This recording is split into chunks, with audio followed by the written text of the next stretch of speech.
The lock on the $10 million mansion door clicked shut with the finality of a gavel. Damien Vassar stood on the marble steps, adjusting his $5,000 Italian suit, as his wife Emily stood shivering on the gravel driveway, holding nothing but her car keys. "The house is mine, Emily. The company is mine. You're left with what you came with, nothing." He spat the words, turning to wrap his arm around a younger woman in the doorway. He was right. He did own the house. He owned every custom-built wall, every imported chandelier. But he had forgotten to check one crucial detail. He owned the house, but he had never, ever owned the land. The rain began as a cold, stinging mist, an afterthought to the humiliation. Emily Hayes Vassar hadn't even processed the sound of the deadbolt. She was still reeling from the words, "Sienna is moving in. You are moving out." It had happened with the speed of a car crash. She had been at a charity luncheon for the City Restoration Fund, a passion project she'd poured thousands of hours into. She'd come home, her heels clicking on the imported Italian marble of the grand foyer, calling Damien's name. She was excited to tell him they had secured the grant for the downtown library. He wasn't in his study. He wasn't in the gym. He was in the master bedroom, their bedroom, and he was not alone. Sienna Stone, a woman Emily recognized from countless vapid social media posts, was preening in front of Emily's antique vanity mirror, applying Emily's Chanel lipstick. "Oh, good," Sienna had said, her voice a sickly sweet syrup. "She's here. Now we can get this over with."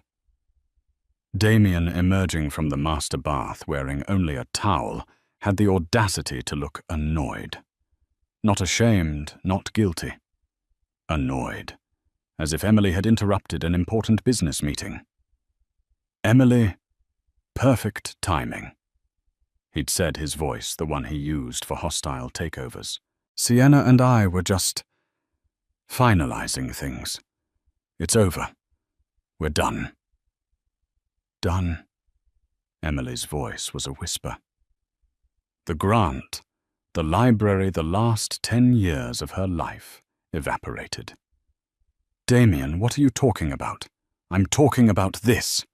He gestured between himself and Sienna, who was now wrapping herself in Emily's silk robe.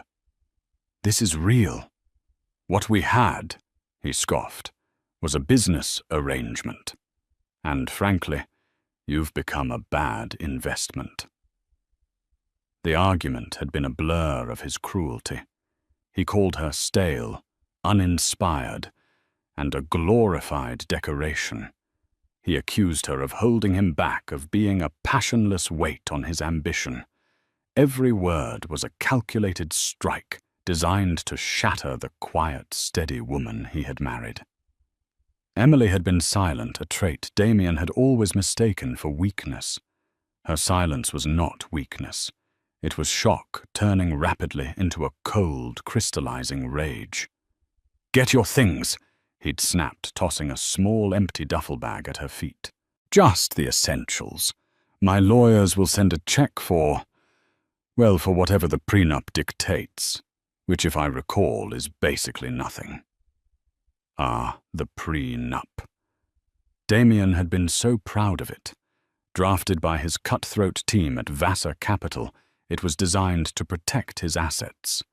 He, the self-made tech mogul, couldn't risk his fortune on a charity case wife, as he'd once joked to his friends. Emily hadn't fought him on it. Her own family lawyers had glanced at it, smiled faintly, and advised her to sign.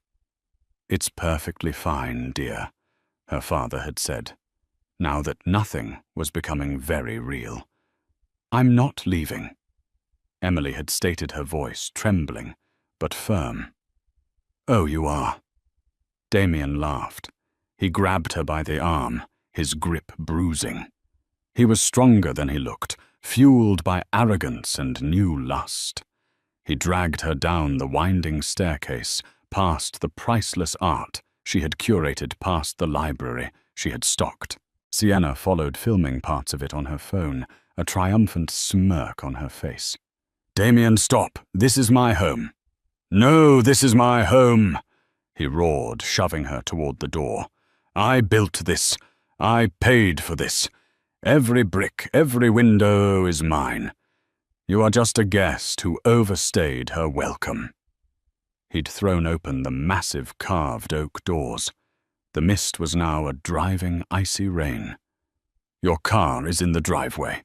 The Bentley is mine. The Range Rover is mine. You can keep the pathetic little hybrid you insisted on driving."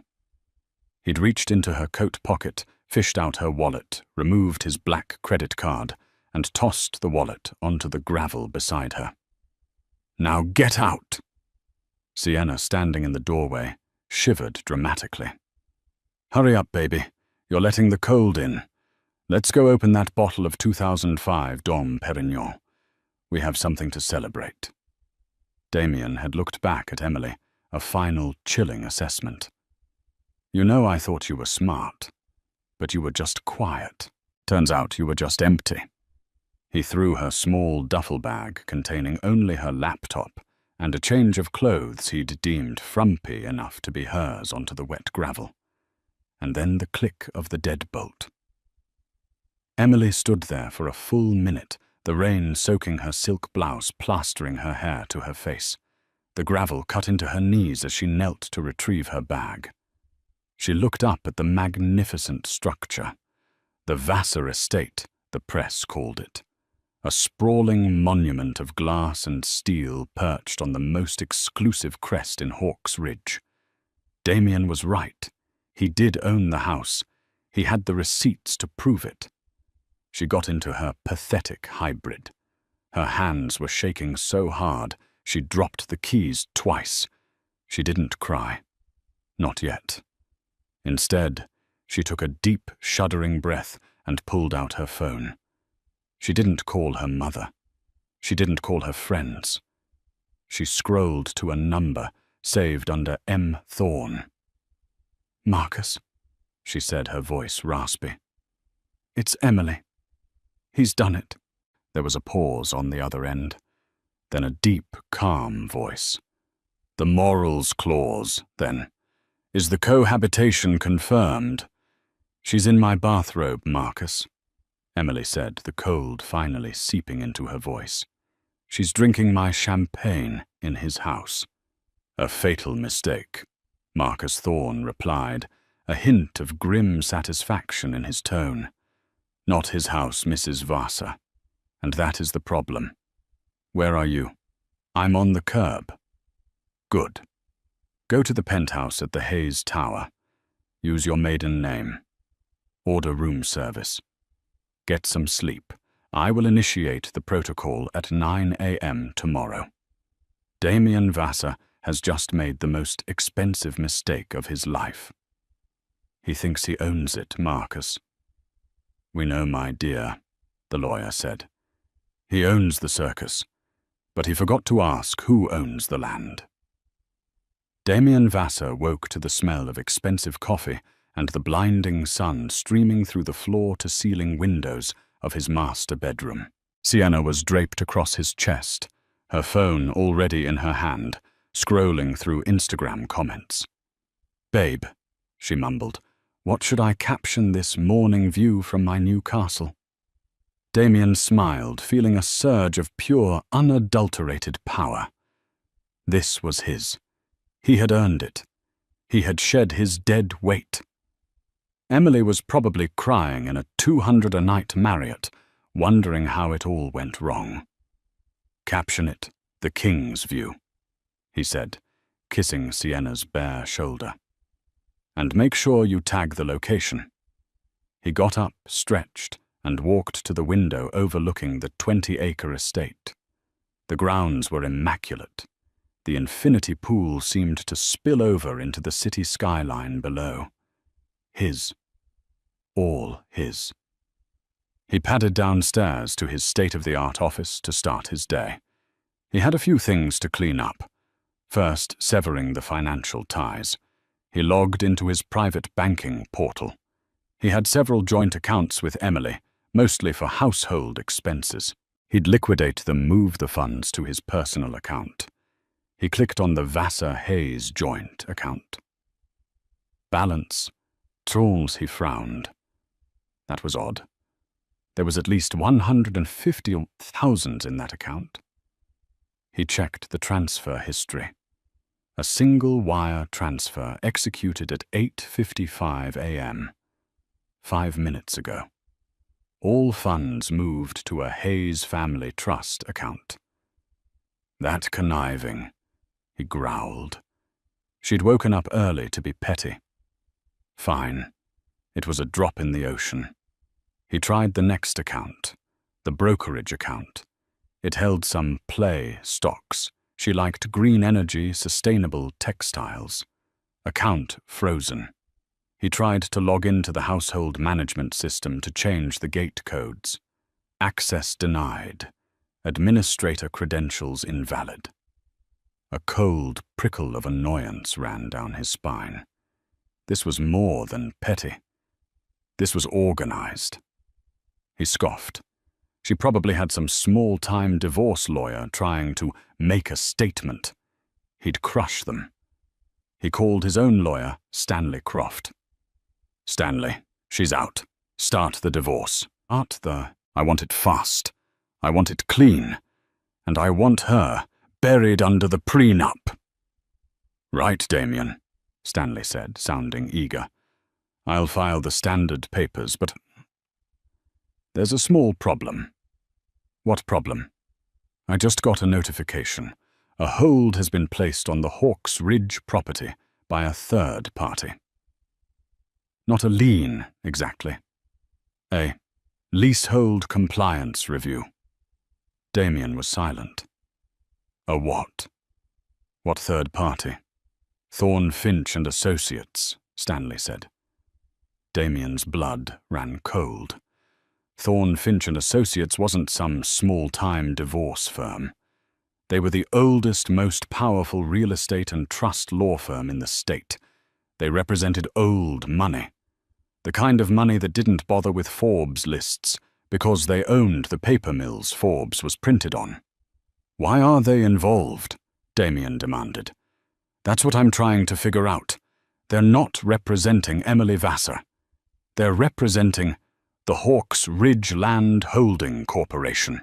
Damien laughed, a harsh barking sound. That's just the HOA, Stanley. They manage the landscaping.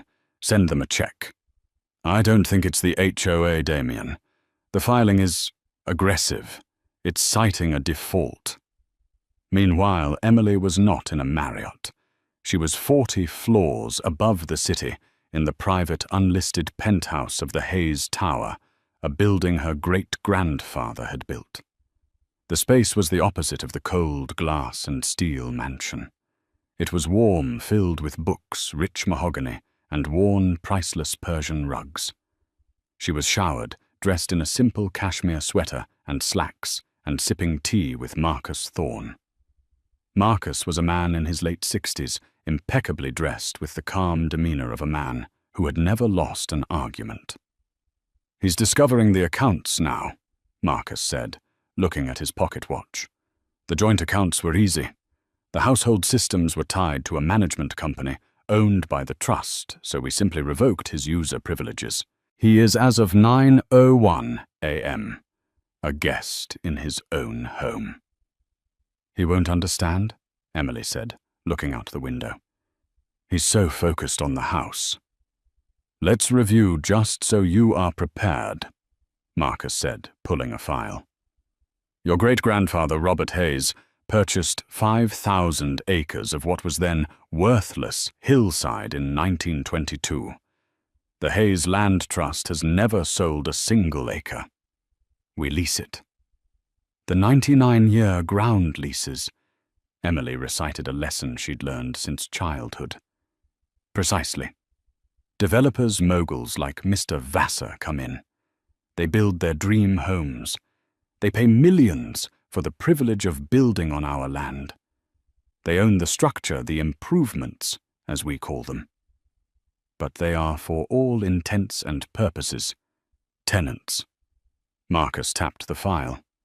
Damien Vassar signed a 99-year lease for Lot 117 Hawks Ridge. The annual fee is nominal, a few $1,000s. He thought it was a steal. He never reads the fine print, Emily murmured. He leaves that to his people, and his people clearly missed Clause 34. Marcus said, smiling. The Hayes Morals Clause. It's so archaic, Emily said. Archaic but ironclad. It was your great-grandmother's idea. We will not have scandal on Hayes land. The clause states that the leaseholder must not engage in behavior that could bring disrepute, scandal, or public notoriety to the property. This includes, but is not limited to, publicly documented infidelity, criminal activity, or cohabitation with a non-spouse in a manner of adultery. Sienna Stone, Emily said, is currently, I believe, posting selfies from the master bedroom tagged at Vassar Estate.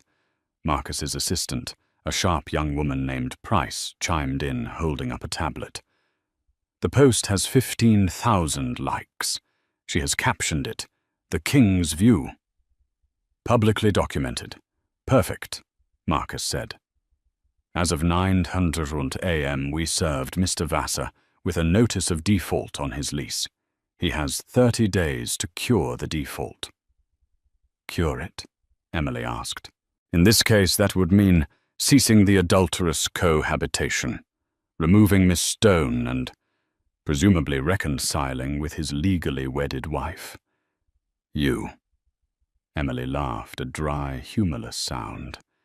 And if he fails to cure the default, Marcus said, his eyes glinting, the Hayes Land Trust has the right to terminate the lease, immediately. And the house. Oh, this is the beautiful part. Clause 34b. Upon termination of the lease, due to default, all improvements on the land, the house, the pool, the art installations, are forfeited. They become the property of the landowner. Us. Emily finally took a sip of her tea. It was hot and it was strong. He's going to fight. He will call it a shakedown. Let him, Marcus said. He's a tech bully. We are a 100-year-old institution. He is bringing a lawsuit to a war. Now on to Phase 2, the Vassar Capital Fund. What about it? Emily asked. You are a silent partner, are you not? Your initial $20 million seed money. He told me it was just a formality for tax purposes, Emily said. He's always said it's his fund. He is the face, yes. But your $20 million, which is now worth over $200 million, is held in a sub-trust. A sub-trust that once again contains a morals clause tied to your marriage. He has just breached his fiduciary duty to you, his primary partner. Emily stared. I thought that money was just gone. Invested. Oh no, Emily, Marcus said, standing up. Your father was a very smart man. He didn't trust Damien any further than he could throw him. You are not just a silent partner. You are the controlling partner. Damien Vassar is about to find out that he doesn't just work in his company. He works for his wife. Damien Vassar was in a state of controlled fury. He was pacing his glass-walled office, barking at his lawyer. What do you mean you can't get a judge to vacate? It's a compliance review. It's harassment. It's Emily. She's bitter. Damien, I'm telling you. Stanley Croft's voice was tinny over the speakerphone. This isn't Emily's signature. It's Marcus Thorne's. This isn't a divorce tactic. This is a real estate dispute. And frankly, they're not wrong about the lease. I've got a copy of it. And, Damien, Did you read this clause 34A, the morals clause? That's just boilerplate. It's archaic. It's unenforceable. Damien yelled, slamming his fist on his desk. The desk, a single slab of polished obsidian, didn't shudder. It's not Damien, Stanley said, his voice dropping. Not when the Hayes family is involved. Their entire reputation is built on enforceable contracts. You are publicly cohabitating with Miss Stone, are you not? It's my house. It's their land, Stanley shot back, and they are claiming you are in default. You have 30 days to cure it, which means Sienna has to go. Sienna, who had been lounging on the sofa in his office, sat up. What go where? She's not going anywhere, Damien snapped. This is my house. You tell Marcus Thorne. I'll see him in court. I'll sue him, Emily, and this Hayes Trust for everything they've got. Damien, Stanley said, sighing. You can't. Your prenup with Emily is airtight. It protects your assets from her. But it also has a mutual no-contest clause. You can't sue her for, well, anything. And you definitely don't want to sue the Hayes Trust. Why not? I'm worth billions. They're worth cities, Damien. They don't measure their wealth in dollars, they measure it in square miles. Just hear them out. It's a shakedown. They probably want money. A fine. Pay it. Get them off your back. And maybe be discreet with Sienna for a few weeks. Discreet. Sienna stood up, outraged. He just kicked his wife out for me. I am not discreet. Damien hung up on Stanley. He's an idiot, he muttered. He's weak. I'll get new lawyers. I'll get the best. He looked at Sienna. Baby, he's just stressed. It's nothing. Just some legal nonsense Emily cooked up. I'll handle it. You'd better, Sienna said, pouting. I'm not going to be discreet. I'm supposed to host a brand launch party here next week. For my new Stone's Glow tanner. Damien's phone buzzed. It was his COO, Mark. Damien, thank God. What the hell is going on? Mark sounded frantic. What are you talking about? The fund Vassar Capital, I'm locked out. All the high-level admin controls, they're frozen. I can't execute the trades for the Apex merger. What, that's impossible. I'm the only one with full admin keys. Well, you're not, Mark said. A controlling partner directive just came through. It's Emily. Not Emily Vassar. Emily Hayes. And she's frozen all capital movement. Damien's vision swam. He stumbled to his chair. That can't be right. She's not a partner. She gave me seed money. It was a gift. The documents I'm seeing, Mark said, his voice tight with panic, say it was a $20 million buy-in as a controlling interest partner contingent on a fiduciary morals clause tied to her personal well-being and marital status.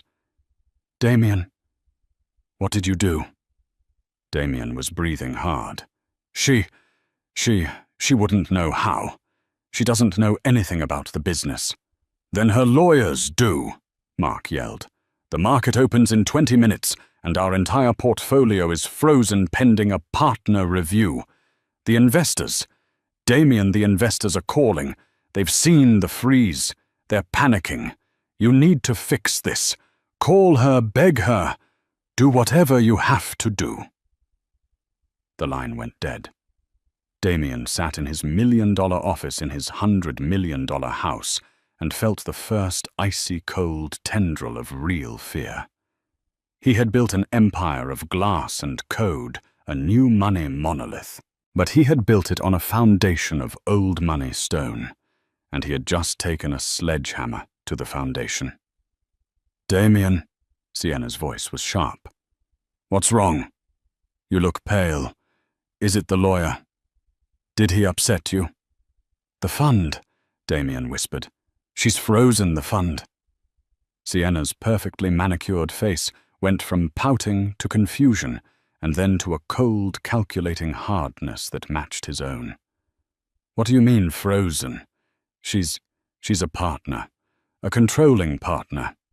Sienna stood up. The silk robe, Emily's robe, suddenly looked cheap on her. A partner. You told me she was nothing. You told me she was a charity case you married. I thought she was, he yelled, lashing out. How was I supposed to know? She signs checks for libraries. She volunteers. She's Emily. Well, Emily is apparently the one who signs your checks. Sienna spat. You told me you were the king. You're not the king.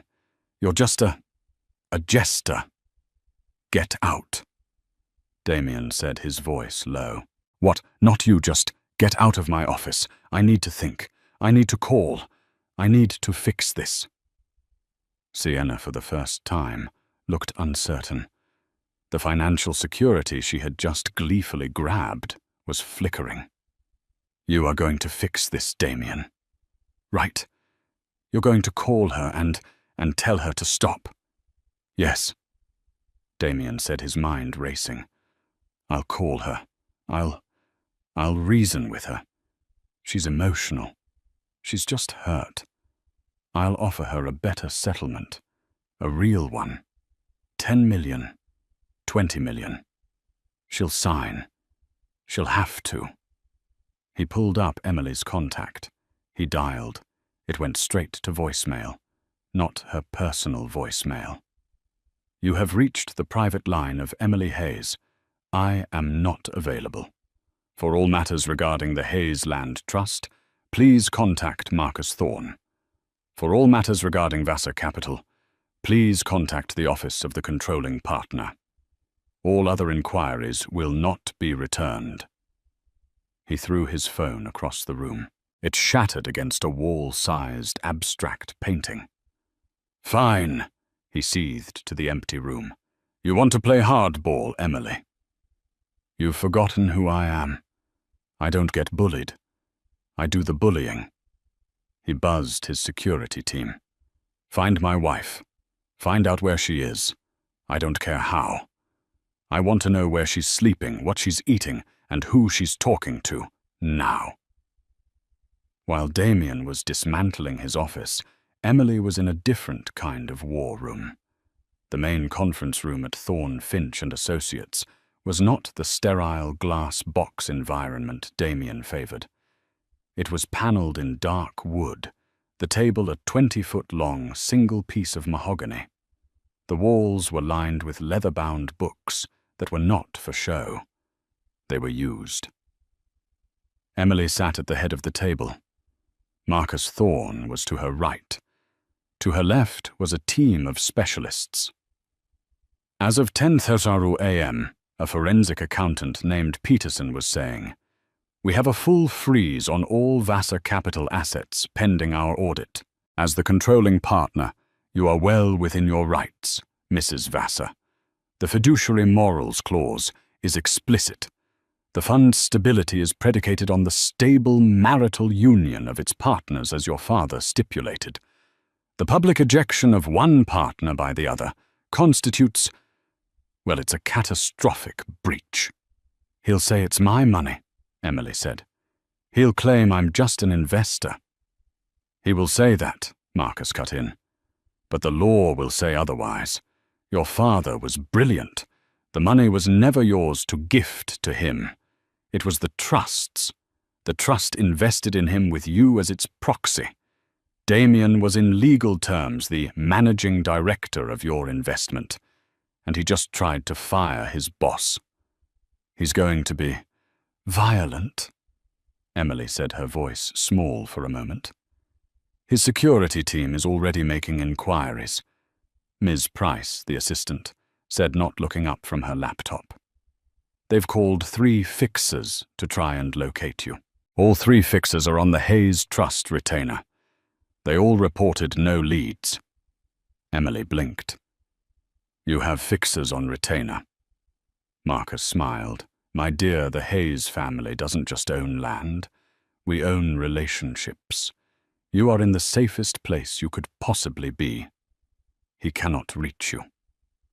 Good, Emily said, the steel returning to her voice. What's next? The house. The 30-day notice is delivered, Marcus said. He has two options. One, he cures the default. This means Miss Sienna Stone must vacate the premises permanently, and he must cease all scandalous behavior. He won't do that, Emily said. His pride won't allow it. He'd rather burn the house down. Which brings us to option 2, Marcus continued. He ignores the notice. He files lawsuits. He tries to fight us. In 30 days, on the 10th of next month, his right to cure expires. At 12:01 a.m. on the 11th, the Hayes Trust takes possession of Lot 117 and all improvements thereon. We will have the Sheriff's Department on standby to escort Mr. Vassar and his guest from our property. He'll never see it coming, Emily murmured. He's so arrogant. He thinks morals clause is a joke. The most effective legal tools are the ones people laugh at, Marcus said, until they're invoked. Now, Emily, the board of the trust needs to know your intention. What is your plan? We can, of course, liquidate his position in the fund. It would be messy. But you would be worth in liquid cash several $billion. Emily looked around the table. At the serious, powerful people all waiting for her, the quiet wife, to speak. I remember, she said slowly, when Damien first proposed. He took me to Hawk's Ridge. It was just an empty patch of dirt then. He stood there and he said, I'm going to build a monument to myself here. Something so big and bright, no one can ever ignore me again. He was so driven. I thought it was passion. I didn't realize it was just hunger. A void that can't be filled. She paused, then looked Marcus dead in the eye. He threw me out. He told me I was nothing. He said I was empty. He built his empire on my family's foundation and called it his own. He didn't just break a marriage vow. He committed theft. Of my time, my name, my security. So the goal is not reconciliation, Marcus stated. The goal, Emily said, standing up. Her voice, ringing with an authority that surprised even herself, is consequences. He built a monument to himself. I want it gone. Emily. Not the land, Marcus. The house. The Vassar estate. He thinks it's his legacy. I want it erased. Can we do that? Marcus Thorne looked at his partners. A slow, wolfish grin spread across his face. Yes, Mrs. Vassar. I believe we can. We can terminate the lease. We can seize the improvement. And then we can file for a demolition permit. Demolition? Peterson the accountant gasped. That house is worth north of $100 million. It's a structure, Emily said, her voice cold as the marble in her old foyer. It's an improvement on Hayes land, and I find it in bad taste. It brings disrepute. It's an eyesore. A demolition permit, Marcus mused. The Hawk's Ridge Architectural Review Board would have to approve it. Which they will. The Hayes Trust is the review board. He steepled his fingers. So the plan is set. Phase 1. We wait for him to self-destruct for 30 days. Phase 2. We reclaim the land. Phase 3. We reclaim the fund. Phase 4. Erasure. What about Sienna Stone? Emily asked. Miss Stone, Miss Price said, is a symptom, not the disease. She's a social media influencer, And you know what happens to influencers who are tied to public messy and losing scandals. They lose their brands. We've already had quiet off-the-record conversations with her top 2 sponsors. They are reviewing her contracts. Emily nodded. He took 10 years of my life. He thinks he can erase me with a new younger woman. He's about to find out what erasure really means. One last thing, Emily, Marcus said, his tone gentle. This will be a public fight. He will get loud. The press will get involved. Forbes, the Wall Street Journal. They love a good mogul versus mogul story. Are you prepared for that? Emily thought of him standing on the step of Sienna's smirk, of the cold rain and the sound of the deadbolt. He called me empty, she said. Let him. I'd rather be underestimated. Let him roar. The quiet ones are the ones you have to watch. The first week was a storm of legal bluster. Damien, having fired Stanley Croft, hired Barrington and Lynch, a notoriously aggressive litigation firm known for scorched earth tactics. They filed a dozen motions. Motion to dismiss the lease default, denied.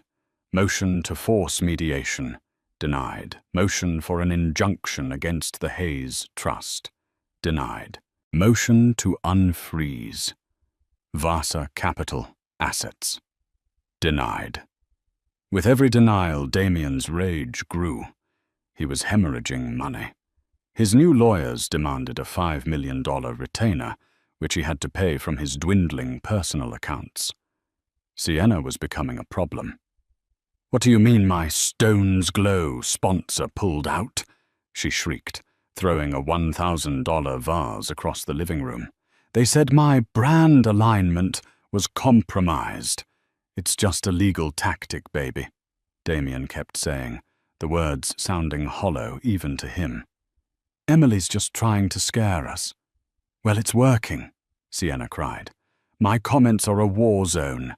They're calling me a home wrecker. Forbes just ran an article, Vassar's vexing lease. They're not calling you a king, Damien. They're calling you a squatter. He'd seen the article. It had been devastating. It didn't paint him as a titan of industry. It painted him as a fool. New money mogul Damien Vassar, who built his dream home on a 99-year ground lease, seems to have forgotten the cardinal rule of real estate, always read the fine print. Now a dispute with the powerful old money Hayes family threatens his entire empire. His investors, once cowed by his bravado, were now in open revolt. With the fund frozen, their money was trapped. The Apex merger had collapsed, costing the fund a potential $3 billion in future earnings. A class action lawsuit was being prepared. Damien was a prisoner in his own glass palace. He couldn't leave because his lawyers advised him that abandoning the property could be used against him. He was trapped inside with a rapidly deteriorating Sienna, who was no longer the fun, adoring woman he'd cheated with. She was a liability, documenting their struggle on social media. Day 12 of the lockout, she'd pout to her phone from the edge of the infinity pool. That psycho ex-wife has frozen all of Dee's money. But we're still strong. Couple goals, haters gonna hate.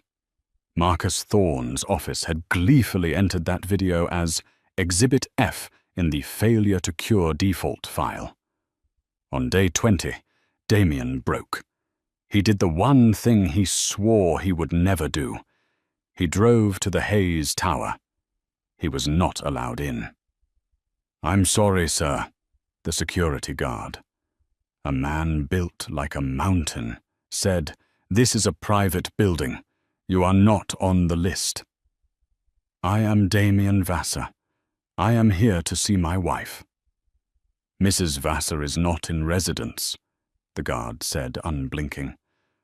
I know she's in there. Emily. Emily, he bellowed, a madman in a $10,000 suit screaming in the lobby. "You can't do this. This is my money. This is my life. You want a settlement? Name your price. $50 million. Two more guards emerged. They gently but immovably escorted a struggling Damien Vassar out onto the sidewalk, just as a TMZ camera flashed. The next day, the headline was, "Vassar's Meltdown Mogul Evicted from Tower." In the penthouse, Emily watched the footage, her face impassive. Marcus Thorne switched off the television. "He's unraveling," Marcus said. "It's time to prepare for Phase 2. He has 10 days left. He will not cure the default. He is in fact doubling down on the scandalous behavior." "He looks," Emily said, "desperate." "He is. He has no leverage. He is trying to build a new house on top of a sinkhole," Marcus said. "Now the press, they've been calling. The Wall Street Journal wants an exclusive, a profile on the quiet woman behind the Hayes Trust." "No," Emily said. "He wants the spotlight. Let him have it. I'm not a public figure. I'm a landowner and a controlling partner. My actions will speak for me. Let him be the one to answer the questions." "Very wise," Marcus said. "Let him feed the narrative of the crazy, vengeful ex-wife. It will make his public statements all the more damaging to himself." Damien did exactly that. He gave an exclusive to a right-wing financial podcast, ranting for an hour. "It's a conspiracy," he'd shouted into the microphone.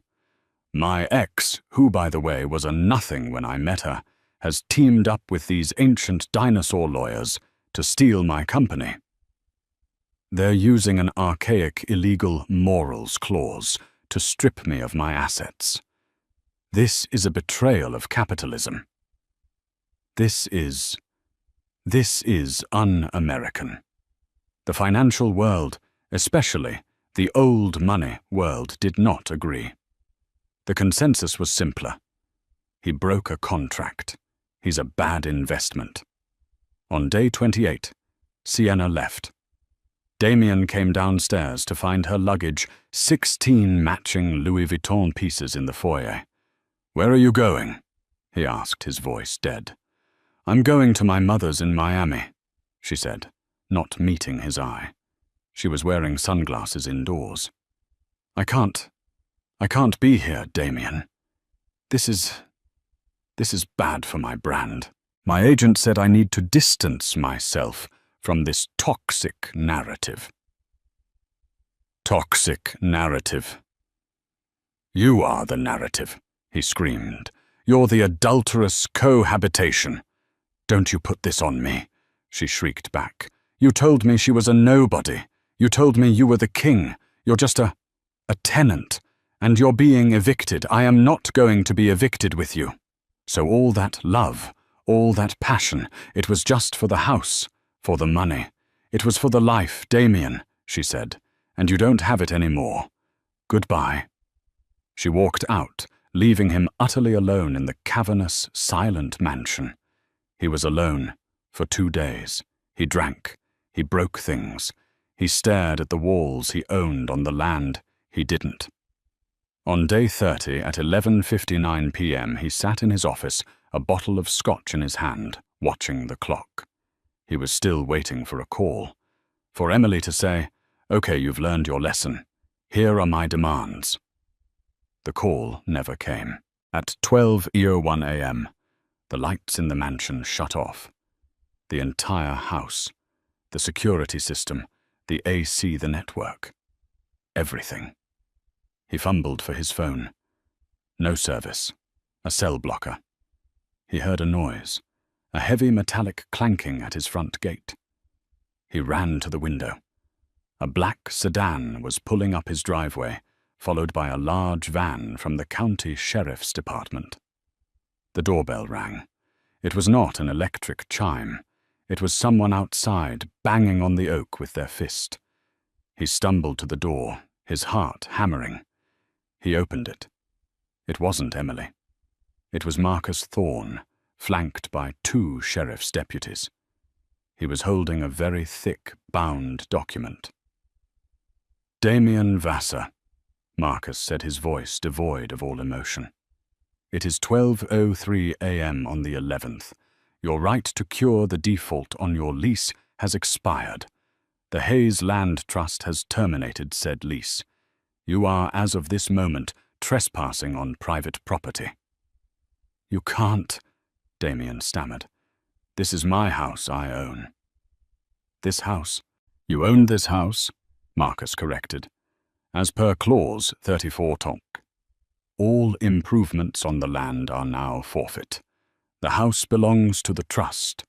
These officers are here to escort you from the premises." One of the deputies stepped forward. "Sir, we just need you to come with us. You can take your personal effects. A suitcase." My things." Damien looked around wildly. "My art, my computers, all improvements and fixtures," Marcus said, "which includes art affixed to the walls, custom furniture, and integrated technology, are now the property of the landowner. You may take your clothes, your shoes, and your toiletries. You have 10 minutes. "This is theft!" Damien roared, lunging at Marcus. The deputies were on him in a second, pinning his arms behind his back. "Mr. Vassar, do not assault an officer of the court," the deputy said, his voice bored. Damien sagged, defeated. "Emily, is she here?" he whispered, searching for her. He needed to see her, to make her see. "What Mrs. Vassar is not here," Marcus said. "She has no desire to see you. She is, I believe, attending the opera." 10 minutes later, Damien Vassar was standing on the same gravel driveway where he had thrown his wife out 30 days prior. He was holding a single small duffel bag. His suit was wrinkled, his face unshaven. The locks on the door, his door, were being changed by a locksmith from the van. "Where am I supposed to go?" he asked the empty night. "That is no longer our concern," Marcus Thorne said. He got into his sedan. "Good night, Mr. Vassar." The car pulled away, leaving Damien alone on the curb in the dark. The automated sprinklers, now controlled by the trust, chose that precise moment to turn on, dousing him in a spray of cold recycled water. For 2 weeks, Damien Vassar ceased to exist. He holed up in a suite at a high-end extended-stay hotel, the Omni, not the Ritz. He had to pay for it with his last remaining personal credit card. His entire world was gone. He was a pariah. The class action suit from the Vassar Capital investors was moving forward. They were suing him personally for gross mismanagement and fiduciary negligence. His reputation was not just damaged, it was obliterated. He spent his days in a bathrobe, obsessively refreshing news sites. He saw Emily, but only in glimpses. She was photographed at a gala for the city library, the one she'd been excited about. She was wearing a simple, elegant, dark blue dress, and she was smiling. She looked lighter, younger. She was with a man. Not with him, but standing next to him. A handsome, silver-haired man. Damien Googled him. Arthur Pencave. A British architect specializing in sustainable public spaces. They were laughing. The rage which had simmered down to a cold dread roared back to life. She was laughing, while he was ruined. He had one last card to play. One he hadn't wanted to use. A private investigator he'd paid personally with cash he kept in a safe a year ago, not to watch Emily, but to dig up dirt on her perfect family. The Hayeses were clean, but the PI had found one thing: a family secret. Damien got dressed. He put on his last clean suit. He took a cab to the Hayes Tower. He didn't try the lobby. He went to the parking garage. He waited. After 3 hours, Emily's hybrid, pathetic car pulled in. She got out carrying a briefcase. "Emily!" he shouted, stepping from behind a concrete pillar. She didn't scream. She didn't even flinch.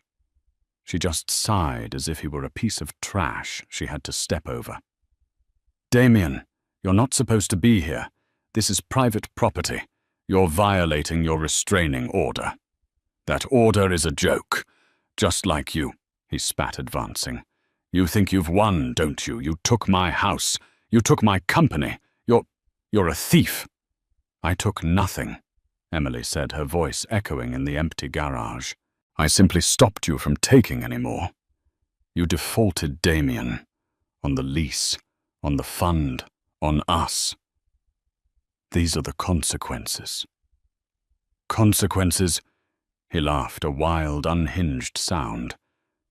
"You want to talk about consequences? How about the consequences for your aunt, Isabella Hayes?" Emily's blood ran cold.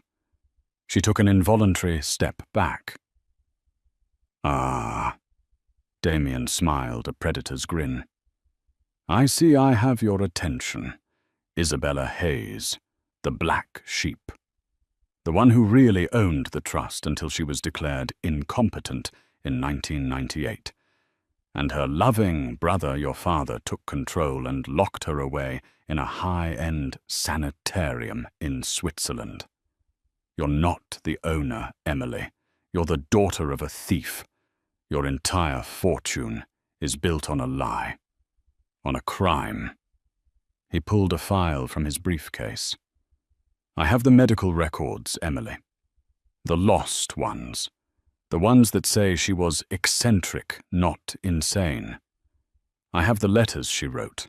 How long do you think your ironclad reputation lasts when this hits the press? How long before the entire Hayes Trust is invalidated?" Emily was silent, her face pale. "Here's the deal," Damien said, stepping closer. "You're going to give me my company back. You're going to give me, no, not the house, I don't want that poisoned place. You're going to give me $500 million. A clean break. And this," he waved the folder, "disappears. You get to keep your dirty little family secret." He was inches from her now, his eyes boring into hers, smelling his victory. "You're not so high and mighty now, are you? You're just like me. You're just empty." Emily looked down at the folder. Then she looked up at his triumphant, desperate face, and she smiled. "Oh, Damien," she said, her voice filled with a profound, aching pity. "You really do only read the headlines, don't you?" What are you talking about?" "Aunt Isabella," Emily said, "was my favorite person in the world. She was eccentric. She was a brilliant, beautiful artist who suffered from severe bipolar disorder at a time when the world and the press were not kind. I, Damien faltered. "My father didn't lock her away. He protected her. He moved her to the best facility in the world, away from people like you who would have exploited her. And incompetent. She wasn't declared incompetent. She willingly signed over her proxy rights to my father, so she could live her life in peace, not be bothered with land deeds and fiduciary duties. And do you know who she left as her sole heir? The one person who visited her every summer, who read to her, who loved her for who she was." Emily tapped her own chest. "Me? No. The sanitarium. You mean the Pince Verdant clinic. It's lovely. I was just there last month. I took Aunt Isabella to lunch." Damien's face crumpled. She's alive. She's 78. She's on new medication, and her paintings are having a retrospective at the Met. That secret.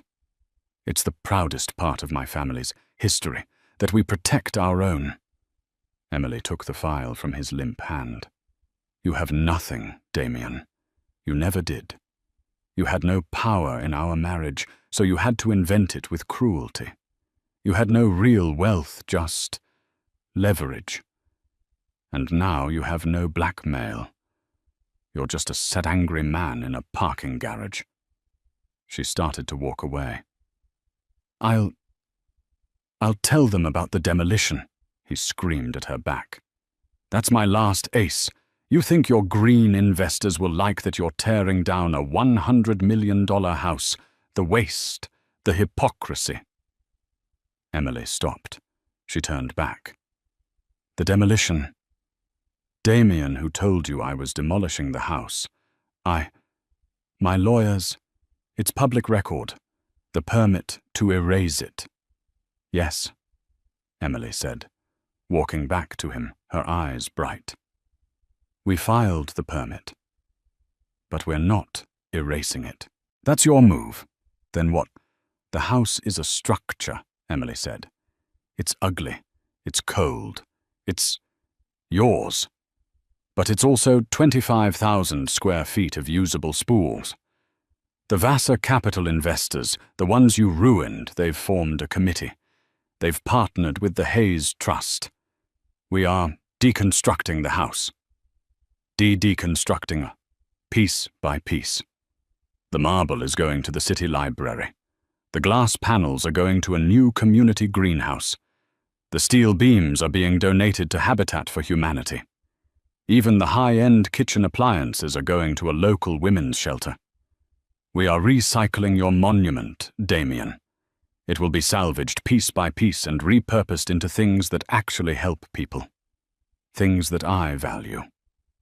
Damien looked as if she had physically struck him. The Vassar estate, Emily concluded, is gone. In its place, that architect I was photographed with, Mr. Pencavel.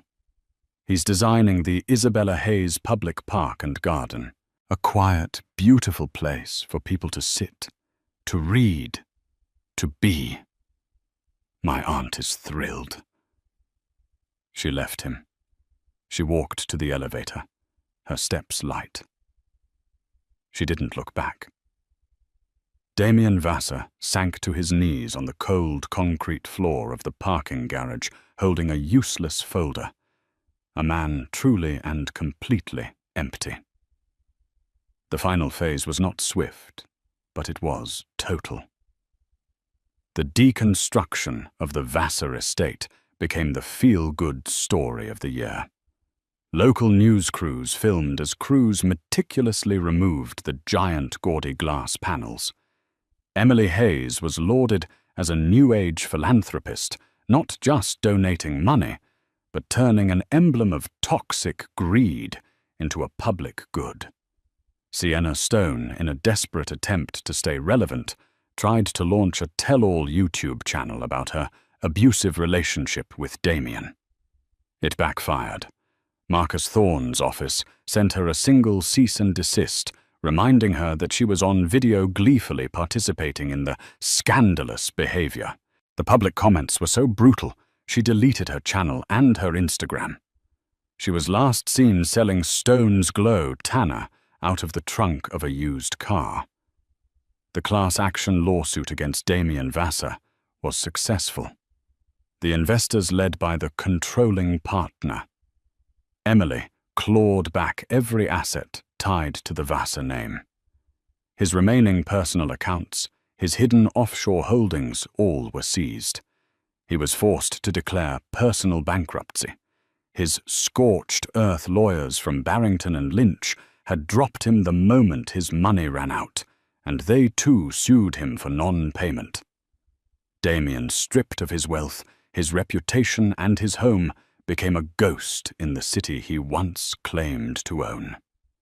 The final legal nail was driven in 6 months after the eviction. Damien was in a small, windowless courtroom, his cheap public defender at his side. He was facing charges of fraud stemming from his lies to his investors. Emily was there, not as a plaintiff, but as a spectator. She sat in the back row wearing a simple professional suit. The judge read the verdict. Guilty on all counts. As Damien was being led out, his eyes found hers. The arrogance was gone. The rage was gone. There was only a hollow, pathetic plea. He expected to see triumph in her face. He expected a smirk, a look of "I told you so." But Emily's face was calm. It was not triumph. It was not even satisfaction. It was closure. As he passed us, he whispered, his voice hoarse. Why did you do all this? You could have just left. You could have just taken half. Emily met his gaze. Her voice was quiet, heard only by him. You threw me out in the rain, Damien. You told me I was nothing. You stood in the doorway with that woman in my robe, and you told me I was empty. I was angry. You were honest, she corrected. In that one moment you showed me exactly who you were. You were a man who builds his monuments on other people's foundations. You didn't just own the house, Damien. The house owned you.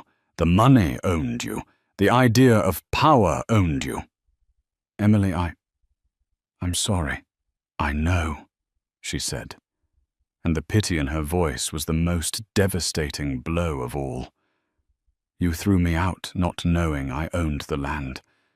But your real mistake was throwing me out not knowing who I was. The land was just a detail. You forgot you married a Hayes. We don't just own things, Damien.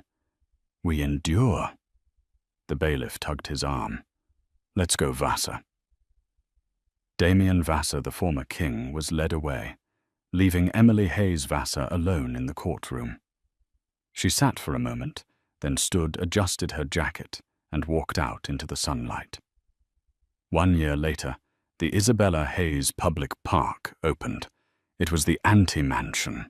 Instead of a 20-acre monument to one man's ego, it was a winding, beautiful space of native plants, quiet benches, and a small, elegant water feature made from the recycled marble. Emily was there, cutting a simple ribbon. Her Aunt Isabella, vibrant and sharp in a colourful scarf, was at her side. Marcus Thorne was beaming. The park was an immediate success. It was quiet. It was peaceful. It was used. After the ceremony, Emily was walking the gravel path, the same path where she had once stood in the rain, when a man approached her. It was Arthur Penkalkavel, the architect. "It's beautiful, Emily," he said, his voice warm. "You did amazing work, Arthur. It's breathing. The land can finally breathe." "As can you, it seems," he said, smiling. "I read in Forbes a different kind of article this time, that the Vassar Capital Fund has been reborn." Emily laughed. "We're calling it the Hayes Restoration Fund. We're taking all that new money aggression and pouring it into old-world projects, libraries, parks, public art, restoring the city's foundation." "A much better use for capital," Arthur said. "And are you, the controlling partner, happy?" Emily looked out over the city. The sun was setting and the view was, as Damien had once said, a king's view. But it felt different now. It wasn't a view to be owned. It was a view to be shared. "For the first time in a very long time, Arthur," she said, I'm not just not empty. I'm full." "Good," he said. "In that case, would the controlling partner be interested in getting some coffee with a humble architect?" "I think," Emily said, smiling a real, genuine smile, "that can be arranged." They walked out of the park together. Two people on solid ground, ready to build something new. The old saying goes, before you embark on a journey of revenge, dig 2 graves. But this was never about revenge. This was about restoration. Emily didn't destroy Damien's life. She just stopped letting him build it on top of hers. He thought his power came from his monument of a house, but he forgot that a house is nothing without the land beneath it. And a man is nothing without his integrity. What did you think of Emily's story? Was her karma a perfect act of justice or a cold, calculated destruction? We read every single one of your comments, so let us know your thoughts below. If you loved this story of drama twists and ultimate consequences, please hit that like button and share this video with someone who needs to see that the quiet ones are always the strongest. And don't forget to subscribe and turn on all notifications. We drop stories like this every week, and you won't want to miss what's coming next.